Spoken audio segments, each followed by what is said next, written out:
Ayan mga kalakbay, dito sa part na to yung may magandang view talaga. Galing sa taas, overlooking yung Pacific Ocean. Ayan. Hala na itsahipan ang pamuruta, kundi mata mo siligaw, ihapangala. Kaya na mo madidingit, masunod nga magkukulat sa pastilan. Ang ganda talaga dito. Ang ganda ng view. Mahalo yung mga burol, tabing dagat. Tapos nakukulayan lahat ng kulay green.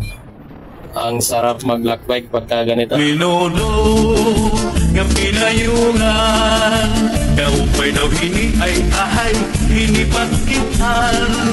Naimugsula inihan pakuran, dito halawaan, agilaw, upunan pakuran, ang kwarta ngagin sa prati congressman. Hala na itsahipan.